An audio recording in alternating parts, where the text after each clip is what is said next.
Hello, everybody. We're ready for show. You guys ready for show? I'm ready for show. We should show. You know what you can't do socially distanced? Bump. What? Oh man, that's say that joke for the show. All right. I want that. I want that in a clip. Okay. All right, we do have video cues. You'll see it here. Everybody will hear it. That's all. That all works out. So, okay, here we go with the first thing. I'm just gonna do this kind of cold. Hey Sorg, congratulations. It's John and Rachel from You Jagoff. Yeah, and 500 episodes, 10 years doing podcasting. And John jokes that you're like the grandfather of podcasting, but really you're just the guru of all things. Our favorite memory or the best thing this decade with you is every single thing you did for us to make us look better. Videos, production, all of it. Especially with our lack of technology. So, congratulations, AwesomeCast.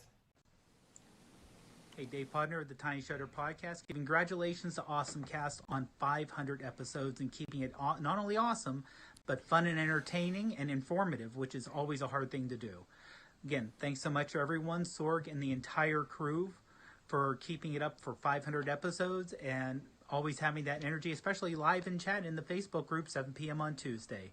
Hope to see everyone there, and again, congratulations.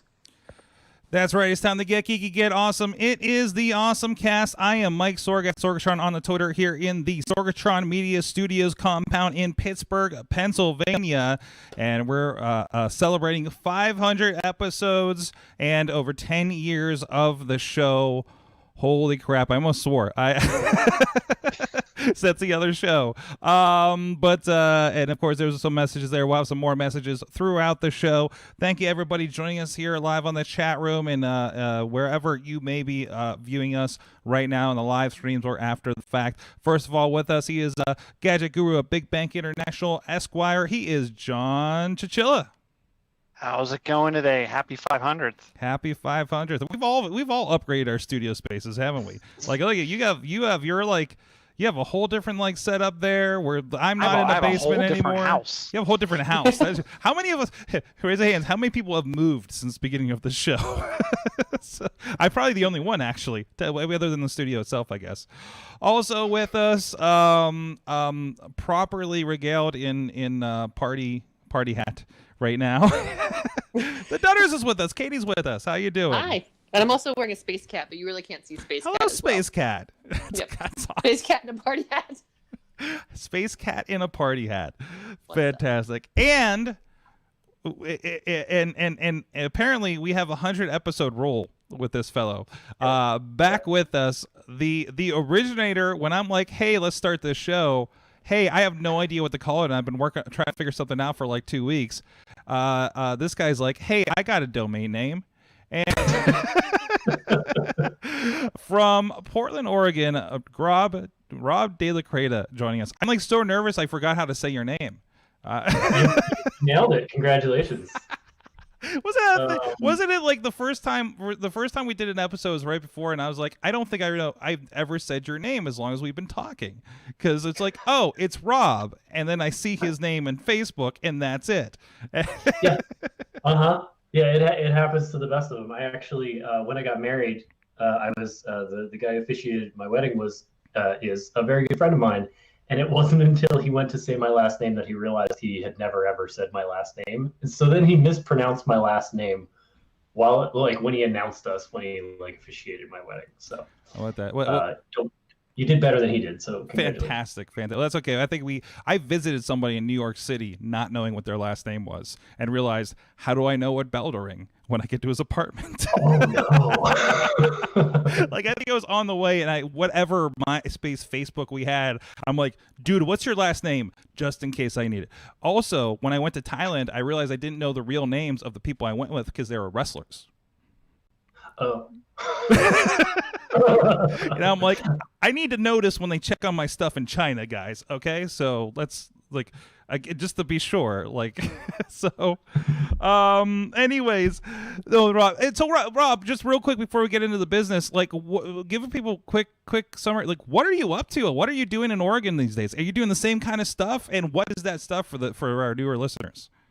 I'm doing the exact same thing I was doing last time I was on the show in a different capacity. So for 9 years, I've been with Ion Tank, which is still located in Pittsburgh, Pennsylvania. Ion Tank is a group of miscreants making it's hard to describe. We'll call it interactive art.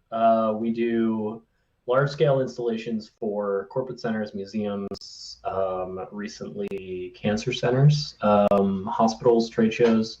We do big blinky things. We've done 30-foot tall trees with LEDs and branches that move and articulate. We've done, there's something, I actually have a bunch of stuff on the floor here for called the Digital Campfire, which is a collection of 56 tablets and phones that you can interact with.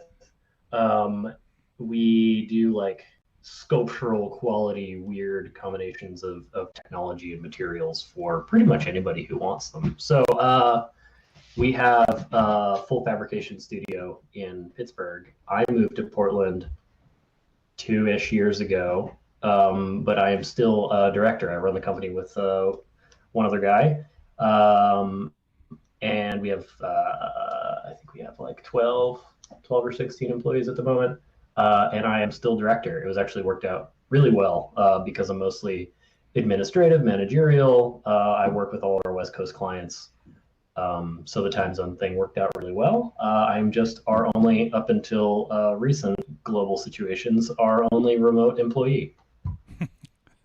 And had to change that up real quick. And again, Ion Tank, we've featured so much, talk about so much of it on the show, especially when you were still, a regular on here, featured in Wired, featured at South by Southwest. Your stuff is, I'm sure I've seen some of it since and haven't realized it. So probably, yep. I miss the old tours. I miss the old tours of what you guys are working on down there. So we did update our website since the last time I was on the show. So you feel free to take a look at that. Fantastic. Just for the occasion, right? But anyways, this is the AwesomeCast. Check out everything at awesomecast.com. You can email us awesomecast@sorgatronmedia.com. And nope, that's the wrong show. Nope, that's the wrong show. You can check out all that and all the past episodes over there. Please follow us on Twitter. Please follow the Facebook page and group. We are live on the Facebook. We are live on the Twitch, on the YouTube, on the Periscope, and we got about all those. I'm having trouble with the Periscope, getting those chat rooms up there. So if you guys are anywhere, but the main chat is, of course, usually happening over on the Facebook. So please, a lot of people are joining us right now, including, hey, Uncle Crappy's hanging out in there. My mom is hanging out in there. It's more than that. Chachi, Podner, and everybody else hanging out. Thank you, everybody, joining us on this very special occasion.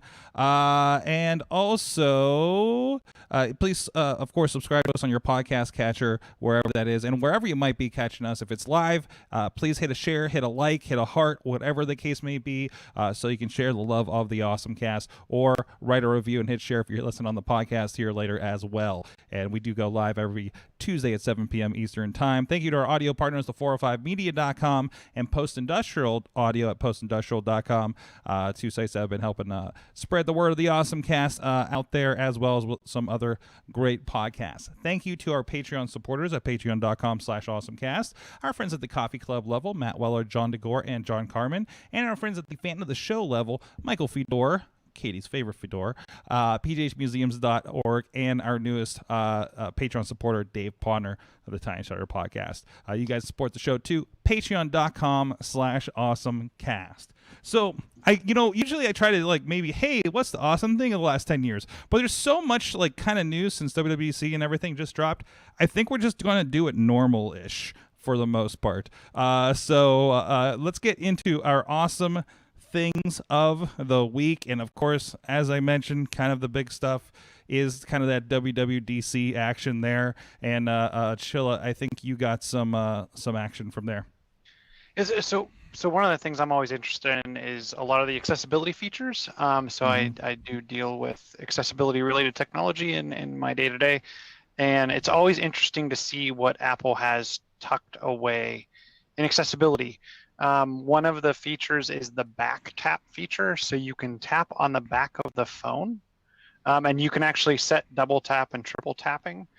And you can trigger different custom shortcuts as well as other system actions. So if you think about shortcuts, and I don't know if you've used it, where you kind of create a macro or you do a number of things with an app or a trigger, you can now do that by just tapping the back of your phone. I don't have it loaded because I don't have a dev account anymore, but I have seen this obviously on Engadget. And I have used features like this in the past, so it's pretty cool. And then the other one that they had listed coming out of accessibility is sound recognition. So whether it's a baby crying, a smoke alarm, water running, you can actually set it to notify you, which I thought was a pretty cool feature, especially those who may be deaf or hard of hearing or visually impaired. Having an identifier to know what's going on around you is key. It seemed like a lot of little stuff today, right? Like I was far too excited when I saw widgets in the catch-up video. Well, I figured you wouldn't be so much for the widgets as you would being able to set like your default browser and mail app. I feel like I've gone around that for the most part, but it's that last little annoyance, I guess, right? So especially when like there's a weird thing where if you clicked a Twitter link in Facebook, it would error, and like you couldn't make it go somewhere else. So I literally couldn't like and you can't get a link except for like the Facebook version of the link, I think, and it was like everything on our group for Wrestling Mayhem Show was getting screwed from me seeing it on my phone for some reason. So, I mean, other than that, but no, it was weird. We'll get more into WWDC later, but those are some pretty cool things I didn't catch on the hypercut, I guess, of it. So, well, let's stay on the app side of things. Katie, you got a cool little app in here. Yeah, it's Animal Crossing. Oh, is it? I thought, okay, no. I saw a travel guide, and I was like, maybe she's looking to get out a little bit more now that she's through all of her treatments, right? Nope, I snuck it in with AC8NH Travel Guide. It's Animal Crossing New Horizon. Oh, I got you now. You bamboozled me. I did. I bamboozled. You've been bamboozled. So this is an Animal Crossing app, and it costs $4, and I'm willing to spend $4 on an Animal Crossing app of this magnitude. So what's really cool about this app is a lot of the apps you're seeing are like tracking turnip prices because it goes into the data of the game and figures out what, your process, what your particular game, the way things go. And but this also lists all the bugs and fish that are available during each time of year. And also helps you track like your daily tasks, like go find so many fossils, like if you find 3 fossils, or try to just like you can kind of set it, talk to so many of your neighbors. You also can keep track of your neighbors, which is pretty cool. And so you'll know which fish you've caught or which bugs you've caught, which is neat. And then a lot of the items that are available at different times of year, because not everything is available all year round. So that kind of gives you an ability to see that. And sometimes you'll see an item and you'll be like, I wonder if actually, what is this thing? And you can look and see what the item is. So it combines a lot of stuff that you essentially spend time Googling into an app. But it still tracks your turnip prices. So this is iOS app. It's $3.99. I'm also noticed this note on the page on the App Store preview. Number 2 in reference right now. Yep, this is a reference guide. In the reference category on the App Store. Fantastic. So have you used it? Have you used it to kind of effectively island hop, I guess? Yeah, I like the task, the ability to keep track of your daily tasks. I'm like, oh yeah, I forgot to do that thing. And then it reminds me to do that. And I like to look up the items too. This is a shout out to Diggy, because Diggy definitely pointed me in this direction. Diggy is definitely one of my buddies in the game, where we send each other stuff. Hey, I'm looking for this. Can you find this? And but he was the one who introduced me to this app, because I was like, I want a turnip tracking app. And he's like, oh no, I got something better for you. And then it's this. And like I said, it's a pretty app too. It's really streamlined and it's easy to look at, and I like it. I actually really like it. It's nice to look at too. There you go. Be careful. There are in-app purchases about tips and such, it looks like. So yeah, I haven't really come across too many, but yeah, you can keep track. But it tells you like all the things that are out there. So like I said, it saves you a step from Googling sometimes of what something looks like or what something does, or the different kinds of wallpaper. Do I want to wait out and see if I find this other wallpaper? Will this be available now? Awesome. ACNH Travel Chat. I wonder if they're allowed to use Animal Crossing in the name at all. Probably not at this point. Yeah. That's why it's sneaky in a reference guide. It says nothing to do with games. Nope. Awesome. Go check that out. It's on the App Store. Rob, I see that you like Wyze devices as well. I do. I saw that you talked about the band last week. Was that last week? I yes. think? Last couple of weeks. Yeah. Yeah. I have one of those. It's the only smart watch thing that I have.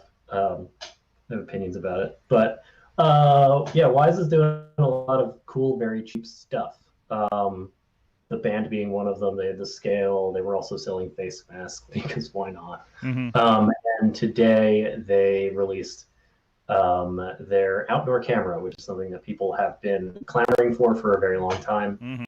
I here at the compound have 1, 2, 3, 4. I have like 6 or 7 Wyze cameras, I think. Mostly because I don't trust myself. So like I have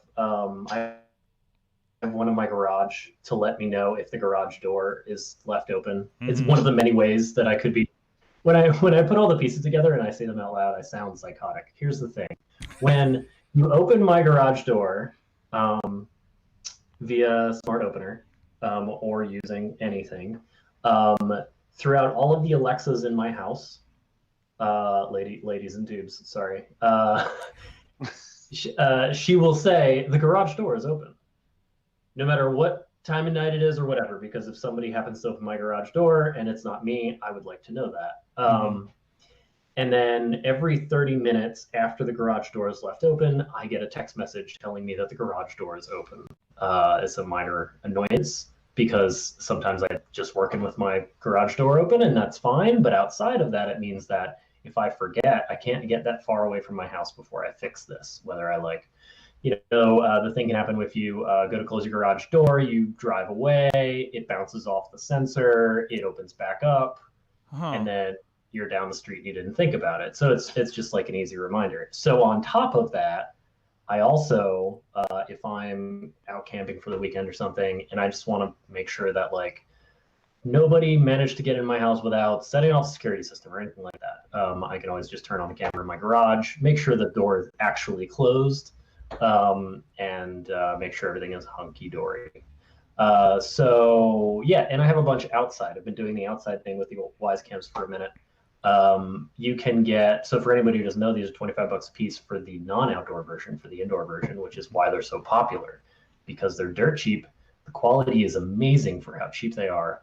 The cloud service is free, and you put a little SD card in it, so that in addition to being able to stream all stuff from Wyze.com, in the event that none of that is working, it also stores all the video on the device itself. They're not rated for outdoor use, but as Amazon will tell you, you can certainly use them outside. You can use them in super hot weather, super cold weather. You can get them mostly wet. You can buy little enclosures for now as cheap as $5 a piece. Wow. piece to attach them to the outside of your house. Yeah, they're so cheap. They're way cheaper than when I bought them. And so people have been saying, we really want an outdoor camera because these are powered over USB, little USB micro. And so I have one installed in the driveway. So I had to run a 50-foot long USB extension cable up in my attic and do the whole thing so I could power it, make it nice and all that, which is the biggest concern about outdoor aside from it being resistant to the elements. So they have answered our calls. There is now the Wyze Cam Outdoor, which is IP65 rated, meaning that it can be rained on. It won't work underwater. It will, but you shouldn't. And it'll be fine. And now they can legally stand behind it. So if it fails in poor weather situations, that's their problem. So it's battery powered. Obviously, with a camera like this, you don't want it checking and scanning all the time because it's going to kill the battery. Mm-hmm. So they've used a PIR motion detection system. So it's looking for a thermal signature before it will record anything, which saves battery life exponentially. It has two 2600 milliamp hour batteries.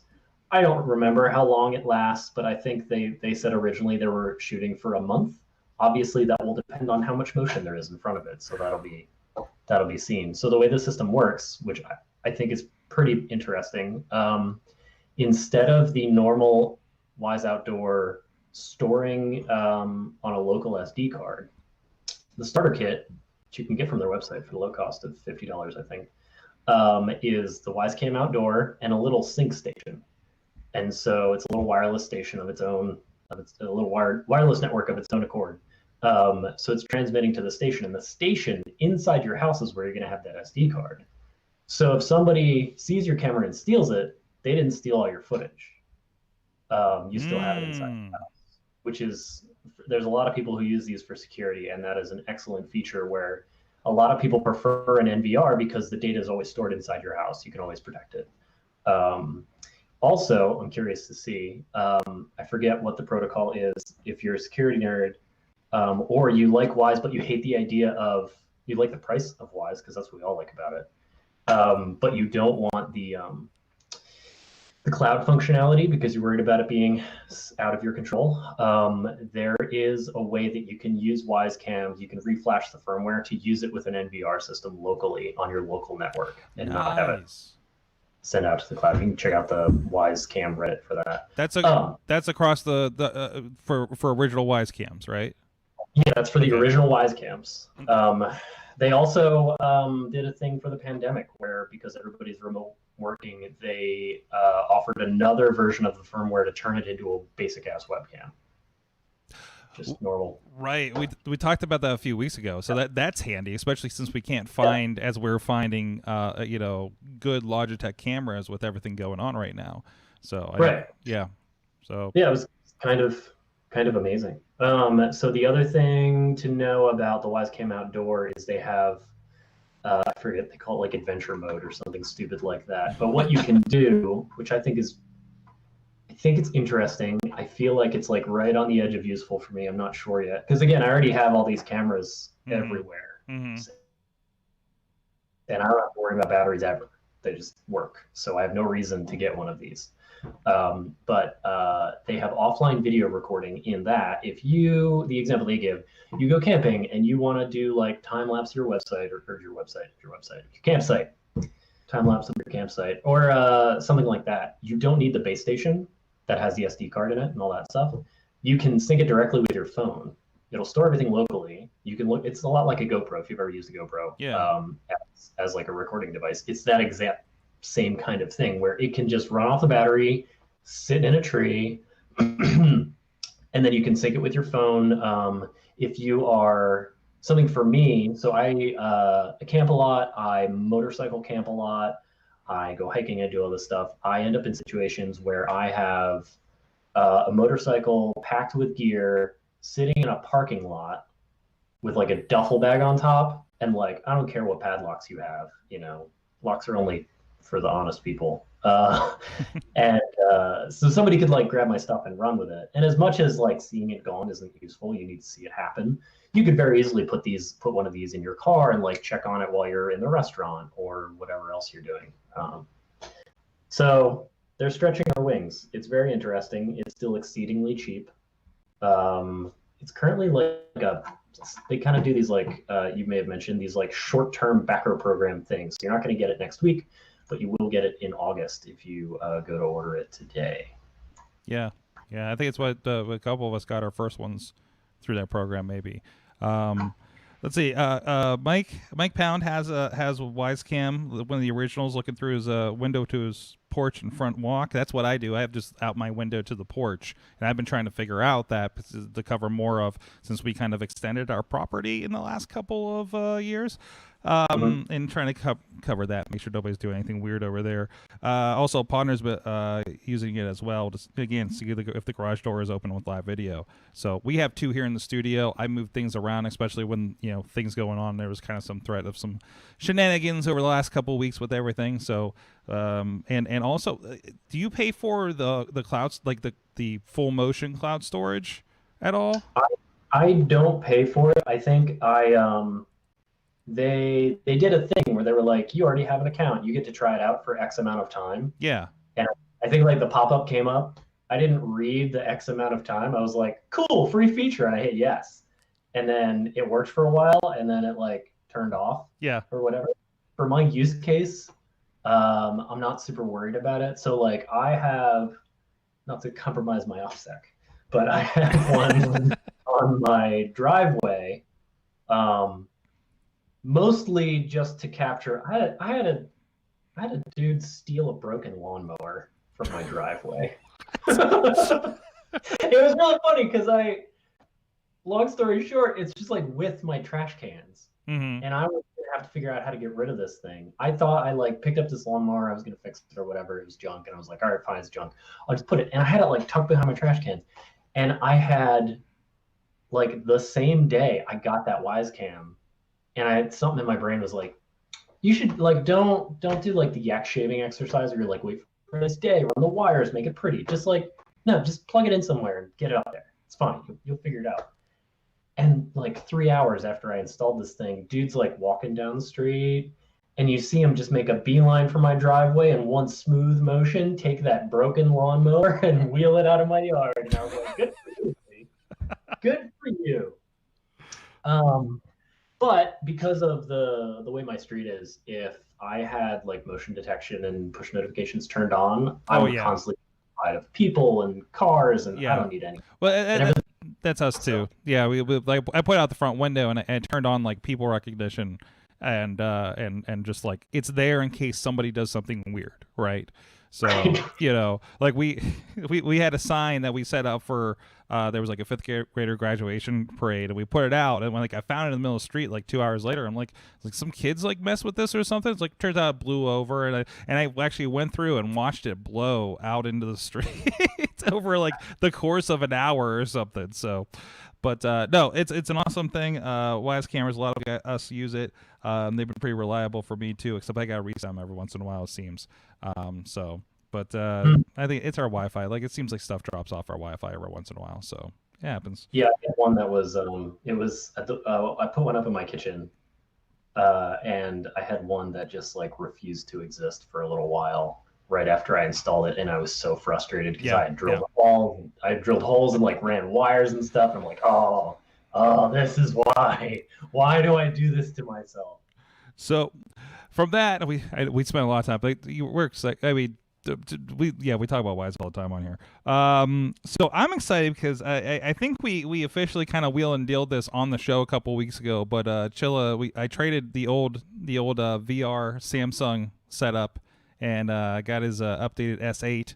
And was playing with that, upgrading my VR and making sure all the games that I bought on the other one came over to it. And I'm just like, hey, I wonder, I got that. Chilla, how much you set me up this weekend with that thing? How's that? Because not only did you give me like the sweetest trade in the world again, you recommended that clip from my Xbox controller that I had already been playing like Call of Duty Mobile and games on Apple Arcade for like ever now. By the way, Little Orpheus is a freaking phenomenal game on Apple Arcade. That's a whole other story. That'll take me 20 minutes. But so I'm like, I wonder, I hook it up because I remembered GeForce now is on Android, and I had too old of a phone to do it before. So I pulled up GeForce Now, and it's got all my games in there from Steam. Not all my games from Steam, but like, and they had just added like the newer Tomb Raiders, and Fire Pro Wrestling was on there. So I got kind of a nice collection on there right now. Rocket League, Brawlhalla, like games like that. Assassin's Creed Syndicate's on there that I randomly got for really, stuff like that. And also, I'm curious. I downloaded Stadia, didn't played a little bit just to make sure it worked with Serious Sam. That was part of the Stadia Pro that I have a trial for right now. And I was like, I need to update my Xbox XCloud, because I signed up for it when they started like allowing iOS, but that's super restrictive. I never got a notice. I logged in, updated it, and then I wonder when downloaded the app from the Google App Store, and I can completely use Xbox XCloud on this thing. And which isn't, it doesn't rely on what games you own or your Game Pass and Gold ownership or anything like that. It's an completely exclusive, untethered, other than your save games will be there, set of games while they're in this preview mode. It's in a beta preview kind of situation. And again, just like GeForce Now, it's streaming, it's going up from the cloud, and it is sweet. It is so nice. I was playing Tekken 7. I was playing some Mortal Kombat X. I was playing some Soul Calibur 6, which is a game that's on none of the other services that I pay for on Xbox, which was kind of nice, and I hadn't played it before. It is really cool, and it looks just like, they actually recommend basically what you set us up with, Chilla. Like, hey, go get your game clip and your Xbox controller, and let's do this thing. Runs really well on my Wi-Fi. I have like 50 up and down at home. But works in my living room because my base is in the basement in the old studio. Does not work out on my porch. Does not work up on the top floor. So I might have to get an Eero or something to be able to play streaming games at some point. But no, generally just like on that first floor, works like a dream. Works really good. So if you got an Android device and you might be an Xbox person, I'd go sign up for that, because I think it's a pretty open thing. Like I said, I didn't even get a notification. It just kind of worked. So download that CD. Microsoft X, what's the official app on that called? The Xbox. What is the? I'm trying to find it on my device. What is your app store? Is the Xbox game streaming app. It's not the. Is it the preview one, or is there? It's a preview. One? It says it is a preview. Okay. So download that. It won't let me. Won't let you install it. No, let me install it. It won't let me sign in. Oh, it might be a Microsoft thing too, because if you have two-factor or something. But does it give you a notice? I'm wondering, like when I go to sign in and it says there was an issue signing in, try again later. Okay, they might be. Xbox's been down a lot lately, so. I'm wondering, do you have to have your controller connected with Bluetooth before you start? I had I'll have to play around with it. Yeah, play around with it, but you got it. So, and you signed up for the beta at some point? Yeah, and I never actually got the iOS app. So yeah, me neither. So, but if you get the iOS app, all they have is I think the Halo Master Chief Collection because of restrictions with Apple. So, and you can't get it unless they send you the link on test flight. So, so that's my awesome thing, and I'm going to be playing with that. And I love kind of, and also that app, Chilla, will also allow you to stream from your Xbox to the phone. Oh, nice. So you can pull up the Xbox and play whatever on your phone at that point too. So yeah, playing with those are fun things I've been playing with this week.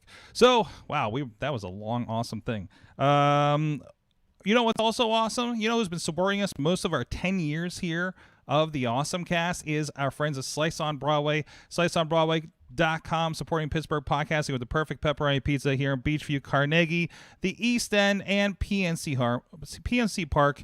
One day maybe home of the PNC of the Pittsburgh Pirates. Who knows? I don't know. Maybe this summer.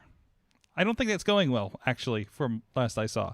I don't keep up with baseball. So, you know, what kind of show this is? Come on. But anyways, go check them out, sliceonbroadway.com. They're still rocking and rolling, and thank you everybody for supporting them over these weird times the last couple of months here. Still see a bunch of people in and out when we're going to pick up our pizza for podcast day or any other time we drop by and grab some pizza too. So thank you for supporting them. Hey, we got another round of shout outs here from our awesome friends and co-hosts and from over the years. So let's go check that out if I hit the right buttons? I think I was on the first AwesomeCast. I think this means I'm going to be on the 500th AwesomeCast. I don't know how many times I've been on since then, but the experience has always been awesome. Congratulations, especially to Mike and Missy, for keeping this thing going for 10 years. It is one of the joys of the entire internet for me. Thanks, guys. Hey, AwesomeCast, it's your friend Chachi. Just popping in to wish you a happy 500 episodes. Woo! Yay! Maybe you'll put a pickle on it. So congrats to 10 years to Mike, Missy, Dudders, and Chilla, and everybody else that's helped put together what makes AwesomeCast so awesome. 2010 thing here, Nikon D7000. First Nikon to really shoot decent video. 2020 awesome thing. NewTek NDI Tools, which has a virtual input that lets you pipe audio and or video from something like OBS into something like a Zoom call. Congrats to you. Cast. Thank you, Ryan Haggerty, for that. And thank you, Mike Pound, and thank you, Chachi, for that. Shouts to Chachi's Put a Pickle on It show that is doing resoundingly well. He has a behind the scenes episode he did called Behind the Brine that debuted earlier today. I got to see a preview of it. It's freaking fantastic. And thanks, Ryan. So yeah, I love that he brought up, like, well, I guess 2010 would have been like when we were first seeing like this DSLR video situation, right? Look, Rob and Chilla, actually all of you are photo people on our panel tonight. That I think of. I'm like the least photo person here, probably, right? Photo people panel. Yeah, you can take a still of your video. I mean that's I always feel weird. I go on a video shoot. I'm like the only one without a DSLR. I'm like, no. I'm like, I want a real camera. So, I need something that fits on my shoulder. yeah. No, not a shoulder. I need something with some heft to it, man. Yeah, just some heft Go to with it. like a large format camera. You just have everybody outclassed. Like, wait a minute, I need my tripod. Where's my carbon element? Yeah, I had this weekend. I had my big Panasonic, camera, and those Canon Vixias, and then there was just like a couple guys with like the DSLRs, but with like these big rigs around it, and it's just like that's wild. Anyways, that was his thing. We got a couple of things from our group. I want to roll through here real quick here. And there we are. First of all, Brian shared his awesome thing. It's an inflatable kayak. It's designed to even take a hit. I don't know where. I guess a kayak would take a hit. It's very easy to transport, and the only drawback is I feel it's not. It does not go as fast as a traditional kayak. So I guess he's been experimenting with this as well. So that is and he's got a YouTube video. It's the Navarro 110. Aquaglide's Navarro 110. Oh, he's talking to me. There we go. So the Aquaglide Navarro 110. So, hey, I wonder how long it takes to inflate that thing. I feel like I may be the only one who could talk about kayaks. So yes, this is what? I have a question. So since you're the kayak expert on the show, is it that big of a deal how fast your kayak goes? Like, are there kayak races, or is it a safety thing, like to paddle out of danger, away from sharks? It's kind of all the above. So I'm now looking at the Aquaglide. Fascinating. So yes, there are kayak races. There are many different kinds of kayaks. There are kayaks that are exceptionally long. Kayaks that are like, I don't know, 12 feet long is definitely a thing. And then there are single person, very stout kayaks that you might use at McConnell's Mill is actually an excellent place where someone might do adventure kayaking. Whitewater kayaking is absolutely a thing, which is where you might hit something, Mike, if you're curious. Yes. Whitewater kayaking is exceptionally dangerous, and the ability to navigate, make decisions very quickly, have the boat follow your intuition very quickly is very important, and it can actually be a life or death situation. kayaks work really well in that they don't usually have a huge surface area touching the water, so they allow you to move very quickly. And a lot of people, like, you really enjoy the even if you're not racing, the lack of effort required to move a kayak can be really nice.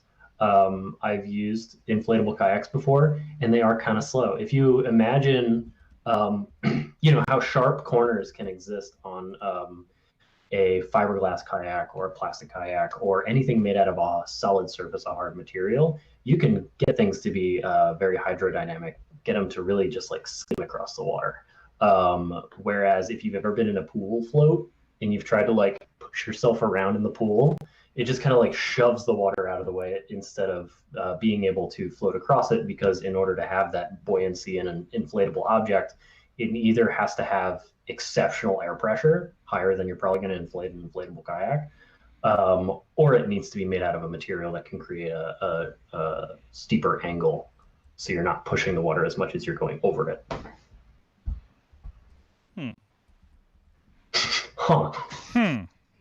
And that's your kayak science lesson with Rob De La Cretaz.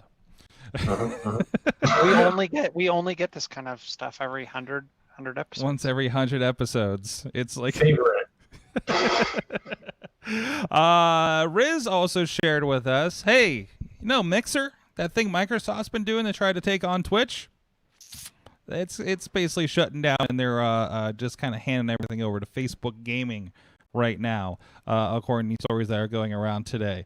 And Doug brought up an interesting question with that, because Ninja, the highest paid Twitcher out there, is his payday a guaranteed payday?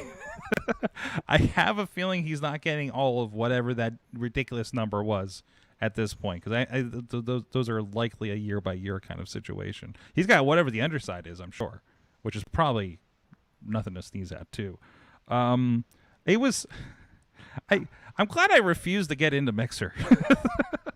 It was just the kind of add-on on Restream for us, and we've had problems with it for months actually. So, but I don't know. Chilla, you're as an Xbox person, did you ever find yourself getting dumped into Mixer, since it's just kind of up front over there? Because it's on the front end panel. There are times where I'm scrolling around I'm going to check out a game. I'm looking for a game, or I'm looking for something, and you scroll by and you're like, oh, what's that person doing? Mm-hmm. I got sucked in there one night before Minecraft Dungeons was released, and there were two British game podcast whatevers, Mixer people, showing their gameplay, and they had a full pre-released game. I mean, I actually sat there for a good 20 minutes watching them talk and play Dungeons, which is actually what got me to buy it. I wouldn't say it's a destination, but it's a kind of stumble upon it. Oh, hey, yeah, this is here. Yeah. But it would be the same. I don't care what your broadcast application is, whatever they're going to put on that front page. Mm-hmm. I'll probably occasionally stumble across it, see something of interest, and then hang out for a couple minutes. I don't have the app on my phone. I don't watch it anywhere else, but based on the fact that it's right there in front of you. It's one of the things that I thought was interesting about the PlayStation is there's nothing on the menu that's kind of driving that digital content without having to go into an additional application or anything. Mm-hmm, mm-hmm. Maybe they'll replace it with Facebook Gaming. Maybe they'll have an integrated play to kind of make up for that. So the biggest thing for me is nobody said, hey, I want to stream my thing on Mixer when we talked about platforms and stuff. So and they just think... Up until this week's news, I honestly had never heard of it. You must not have an Xbox. I don't. I think that's all. Between that and the Ninja story, that's all anybody would know. So well, okay, R.I.P. Mixer. So also Dave Potter shared a story about this is cool, and I can relate to this a little bit with I think any media company has been kind of a media worker has been kind of figuring out what to do. There's a pretty good story on 538.com that details an audio engineer who actually kind of pivoted and started helping churches to broadcast their sessions. So it's a really good read. It's in the group. Well, of course, I have it linked in the notes as well. So Rob, have you? So with other than the remote work, I mean, you're still building things to go places at this point, right? Like that part hasn't pivoted so much. It's super weird. So especially in the last couple of years, a lot of our installs have been not very small. They've been gigantic. My last big build was in Tokyo. Actually, I flew back from Tokyo December 20th. So like right before things got real weird. And I remember the last time I was in an airport actually was that day. And I remember sitting at SFO and like while I was doing work, the like rumblings were just starting to happen, and then like on my way back things got real serious. So my last time in SFO, I remember like looking around and being like, man, there is nobody here. That's weird. I've never seen it that empty. And it was like the middle of an afternoon at SFO. So the projects that I'm still working on have been for large architectural builds. One is I don't know how many square feet, but many, that will be in New York, but the project doesn't open until 2022. Yeah. So bigger, longer, further away things. But even then, in the heart of this, everybody was just like, yeah, we have no idea what's happening. And even though the building doesn't open until 2022, they're working on structural stuff. So they would have been, in April. So everybody stops and reevaluates their budgets. So as opposed, like we're like events got killed for us, right?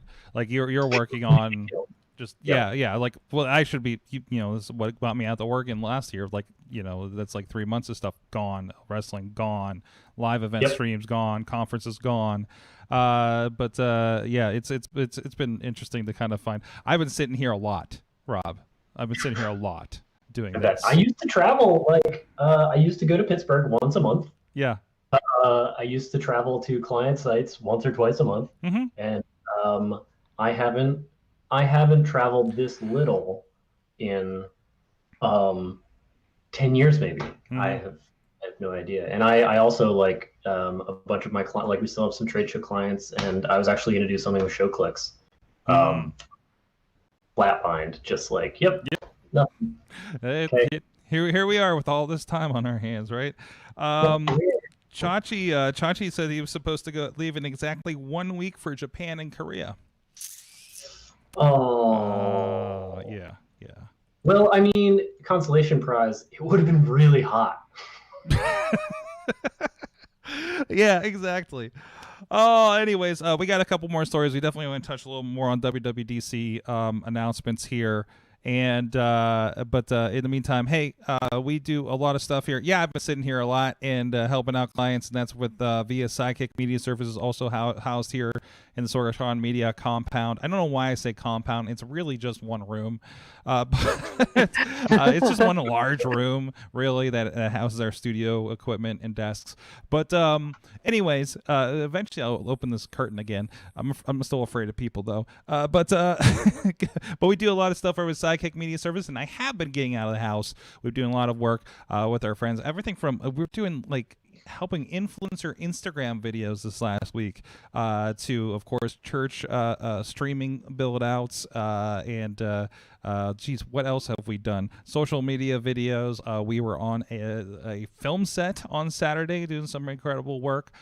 So go check out what we're doing over there, sidekickmediaservices.com. Let us be the sidekick in your superhero project. Of course, it's not just the video work and everything. It's the social media website work. Missy and Katie do some awesome stuff around that as well, helping some people out. So go check out sidekickmediaservices.com. All right, this is the last one. Well, okay, this was the last planned one, and then I think I got something special for you guys at the end of the show that came in during the show.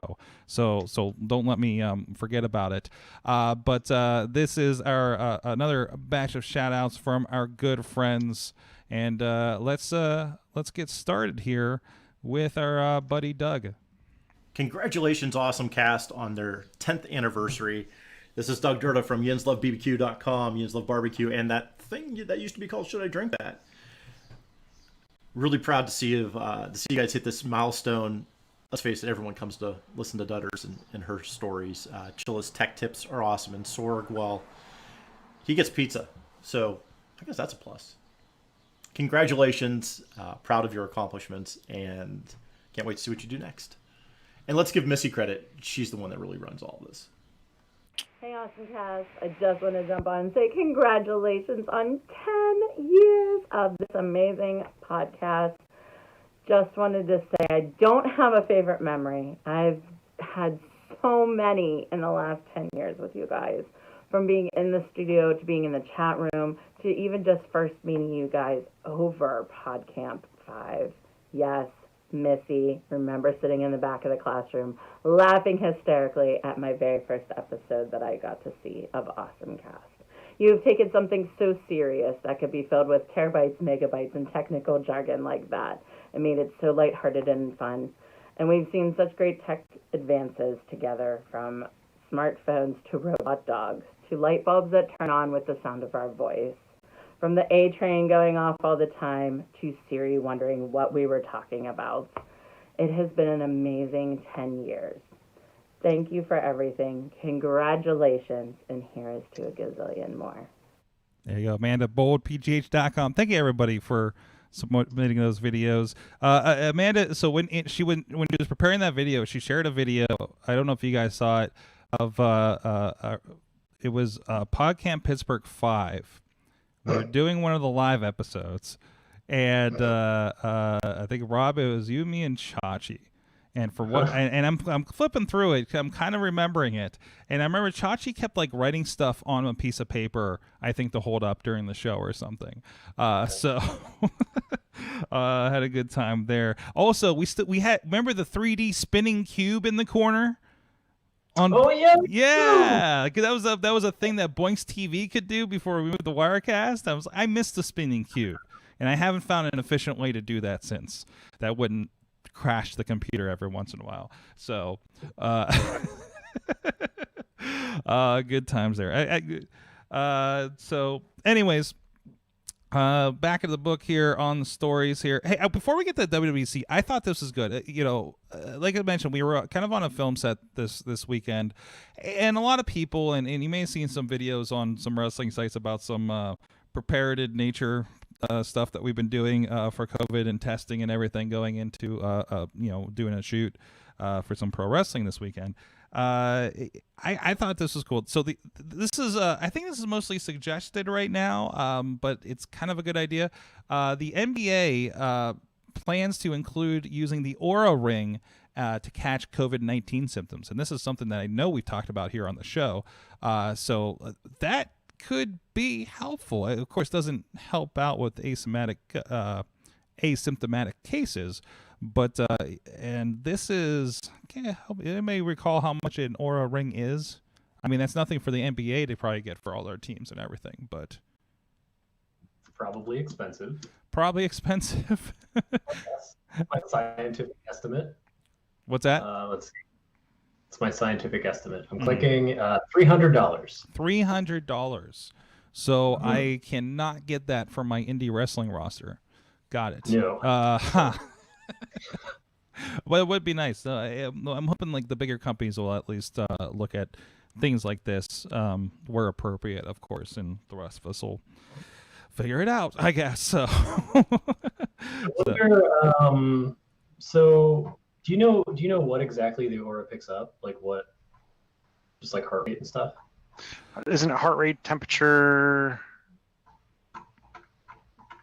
Is that pretty much? I assume it's using the same stuff that several smartwatches use to monitor your bio. It looks like it. Yeah, it's using like that light. Yeah, that that induction. So yeah. I feel like, as much as it's a great headline, I feel like there's a much more realistic future in this rolling out to like Apple Watch and a bunch of other stuff. Like even if you have an Apple Watch that reports in, maybe Exactly. Yeah. Like, you would have to release the kind of the data or something like this. And there was a mention in here from Zach Lowe, the NBA team staff will not have any access to player data from the wearable rings. Should a player actually choose to wear it? And this is a choice thing, which I think that kind of defeats the effectiveness when you do that. So we got one guy to wear it.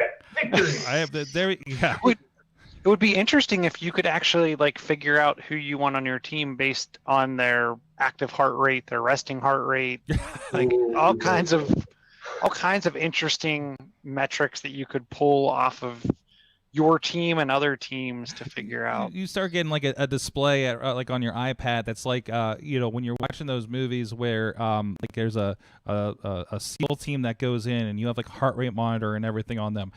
Most recently, I think I saw this on Doom, but the monster kills them and you see everything flatline. Not that dramatic, but still you see like oh man, Kobe. No, that's the wrong one. I can't think of basketball players. I'm sorry. That one basketball player. That one. That are alive. LeBron. LeBron, thank you. That's a safe one. LeBron. The guy's walking to the moon, and you can see him dying because you're watching his vitals. It's like that, but basketball. Yeah, but with basketball. So, yeah, exactly. You can see who's sleeping at night, how much they're sleeping. Mm-hmm, like, you said you were in bed at such and such hour. No, you weren't. Oh, I see you're out here partying, so we'll save you to the second string and see how things are going. Okay, all right, yeah, exactly. So, it's trying to work it in, and I guess if it's a provided thing, it has to be kind of streamlined, I guess. All right, we talked about scary robot dogs last week, which apparently Sony decided that means they needed to update their adorable, small, non-threatening robot dog, which will now greet you at the front door. So if you have the Sony Aibo, which I think has been around for like 20 years in some form or fashion. It's like the original robot dog. Yeah. So I think of this as your hypoallergenic option for having a dog that will greet you and give you companionship in these lonely times. So yeah, they did a software update, and I guess you can theoretically it's sort of you set the waypoint for it to walk up to every time you open the door and say I'm home. So my own dog doesn't do that. So there you go. Well, time to get a replacement. Yeah, like I'm replacing it with a robot dog. Come on, and I don't have to clean up poop after it. Oh man, definitely. There's a product of the future where you send a taxidermist an Aibo and your dead dog. Oh no! Can you put this in that? Oh no! WWDC. We're gonna find out what is going on. I have nothing to segue. That's it. That was the big announcement. This was the I watched the 18-minute super cut of it over on The Verge because I don't got time for that. I don't know if because it wasn't live. I just did not care to watch it yesterday. And I feel like this is the first time in ages. I think even the iPhone I didn't watch live, right? Like I don't know if we're just turning the corner on it, but my Apple excitement is just like falling off. But yeah.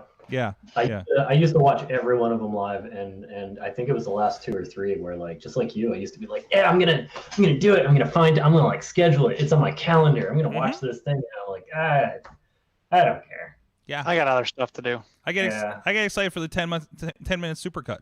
Like, yeah, let's go for it. I always had dreams of this show doing like the Twit Leo Laporte talk over stream kind of thing. I was like, nah, that's not even worthwhile. I don't even think there's anything I want to do that with it these days. But either way, there was some interesting stuff. Of course, the big turn officially announced we're getting new chips in all of our Macs in the near future. They're ARM based. Basically, they look like they're from what I've seen so far. Correct me if I'm wrong, guys. These are going to be versions of chips we kind of already get in iPads.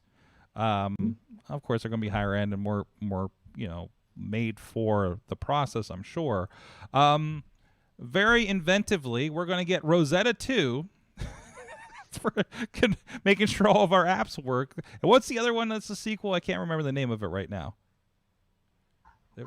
There was Rosetta, and then there was Rosetta was the software layer that I think emulated the old thing, the old chips. Rosetta 2 is emulating the Intel. Yes. It's for emulating to get back to the Intel. I didn't hear what the other emulation was. There was another process, but all your apps, like all your iOS apps, or if you're on a developer side, you can convert over pretty easily. I'm just waiting for them to just drop where's my touchscreen Mac? You're gonna drop me like the iOS apps? Come on, I mean, the transition here is that you'll now be able to run all your iOS apps on your Mac. Mm-hmm. So it's less that your iPad is going to run Mac apps, in that Mac apps just aren't going to exist anymore, and you're just going to have apps, and they're all going to be the same. Mm-hmm. Mm-hmm.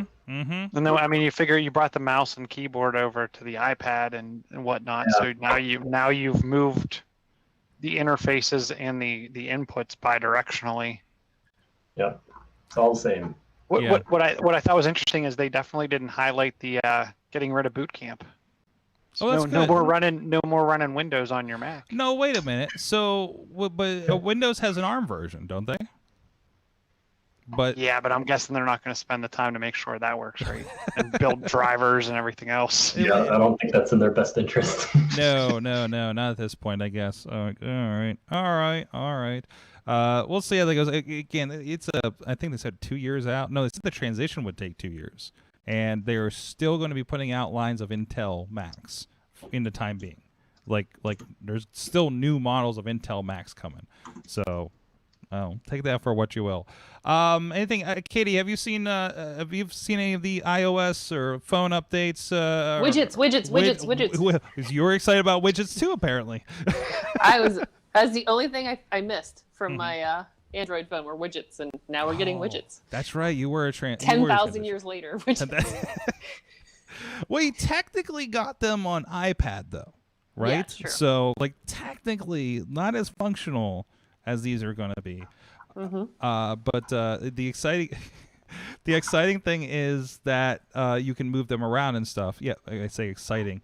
But so exciting. I can put my weather app wherever I want, or my stocks or whatever. But I am kind of excited because I'm a big phone guy, right? And I like in Facebook that I can pull a video in the corner and just keep Facebooking. Mostly the same thing with YouTube, except YouTube is just other videos, so it's just kind of finding the next one. I like that that's like a purely functional thing across the phone now. The one thing I was listening to today was kind of poo-pooing that. I was like, who would do that? I was like, hi, I'll do that. Maybe if I have the smallest phone, but I mean, there's so much real estate on this. Yeah, you can just throw that in the corner and still going through Facebook, going through Twitter, doing the more casual thing, right? It makes a lot of sense. And they were watching Mythic Quest in the example, so it all kind of works together. Hopefully, it's more than just the ingrained Apple ones, but we'll see how you can throw Mandalorian in the bottom corner of your XPlay or XCloud gaming, and that's Android. Keep on playing and playing and playing. Well, I guess that would be coming over. So that would be. I mean, that would be coming over eventually. So. I don't know. Would it?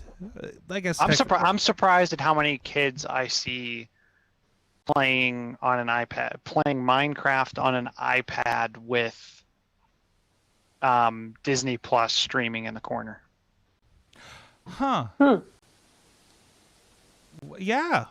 So it's they could care less about having a TV on or anything else. Just give them a little picture-in-picture thumbnail, and they'll watch whatever while they play whatever else. If the screen is a foot from your face, it doesn't matter how big it is, right? Yep. In the long run. So, I feel like attaching to the idea that I want to watch this thing on my 42-inch television in my living room is like my old hang-on, like people that want to still have their stuff on disc, technologically wise. But maybe not in apples, maybe in apples and oranges. But you get what I'm saying there. I like the idea of something on my television versus something on my iPad, which is still like 10 inches and this far away from me. But anyways, pinning your text is Amanda's favorite on there. Potter's pointing out that, yeah, transition 2 years to new Macs. How about when I get a phone call, it no longer takes over the entire interface? That's kind of nice. If it does that with Facebook and Google calls, I'll be good too. So, but yeah, that was long needed. Car key unlocks your car with your iPhone. Of course, very select phones, but you know. And select cars. And select cars. Select cars, select phones, select cars you can't afford. It's fine. Everything's fine. Yeah, it's great. Maybe we'll see it in like 10 years. I will say on that, there's this idea people have in their head where they're like, "Oh, I bought a new car. It means it's really hard to steal," and it's not, because the dumb dongles that we use on keyless entry and all that stuff, they're exceptionally easy to spoof and copy and all that fun stuff. So the one thing, as much as I kind of hate this as like a dumb side feature that seems expensive, and there's a bunch of other like Android versus iOS, and if I have a BMW, what phone do I need to have? And that all feels a little kludgy. The benefit of not having to carry that dumb little dongle is great, unless you lock yourself out of your car. Problem. Creates problems with security on your phone. If somebody steals your phone, now they can steal your car. And they have access to your wallet. Yeah, and they have access. Yeah, now they steal your phone and they have access to literally your entire life. Yeah. But and they can see if your garage door is open. And they can see if your garage door is open. And if it isn't, they can open it. And park your car for you. And they can park your car in your garage. They just subsume your life through your phone. But it would be very interesting because there hasn't been a big push for increasing the security of the dongle that you're using on your car for keyless entry. If this is a way to get us into more secure keyless entry and keyless start, that would be very interesting. Nice. Well, we'll see. Yeah. Please, if you're using all this stuff, please make sure you do have like code and Face ID and stuff. I'm still astonished when I run into people that don't have that. Sorry, Mom. I think I did make her put that on eventually too. So to make sure, I mean, who's going to steal her phone? But you never know. So out and about and stuff like that. So, anyways, speaking of, we have one last video that is sight unseen. Oh, I shouldn't be doing this. I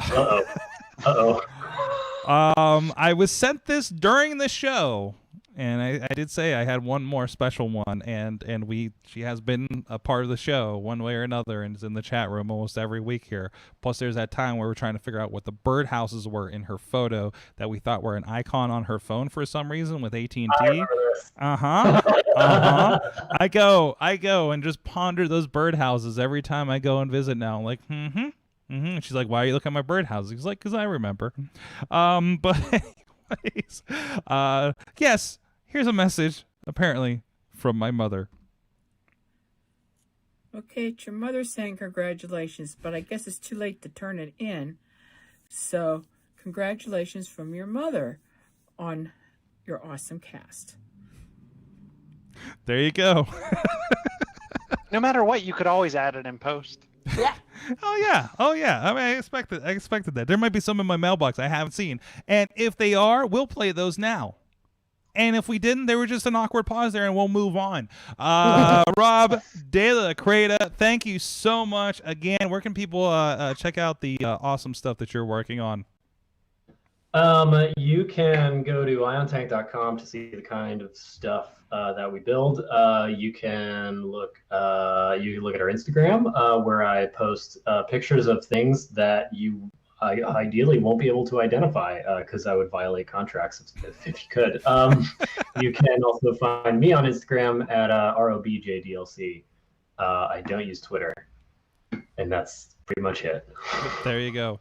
All right, thank you so much for coming on. We'll see you in another 100 episodes. Yeah. See you. Well, I mean, at this rate, the world won't be left by the time we get to another. That's 100. That's true. Well, and of course, I know you're bored at home, so obviously you're invited on whenever you feel to come back and chat too. Katie, you are in your last week. Yeah, last week of chemo, Friday. Yes. Final round. Strangely, they added 3 days to it. Good. Yeah. Thanks for that. I just want to be more dramatic. Yeah.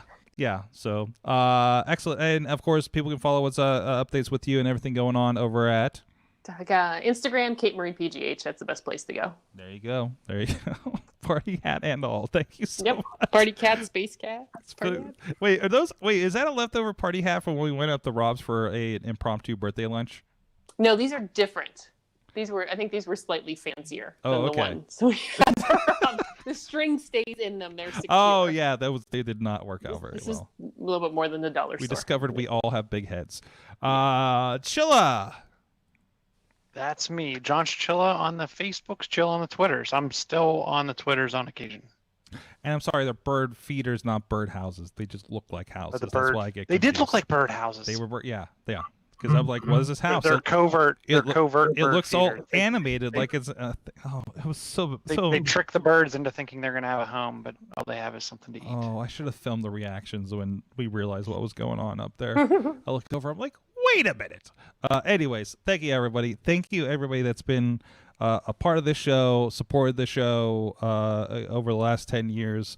It's awesome that this is still going, and the 10 years really creeped up on me, to be honest. But our anniversary, I guess, usually does around here. But thank you everybody for being a part of it. You have been our awesome audience, and thank you for an awesome 10 years. Oh, there it is. Why did my audio stop recording? Oh no. That's why we got backups. Well, all right, we're editing from the video side tonight. Got it.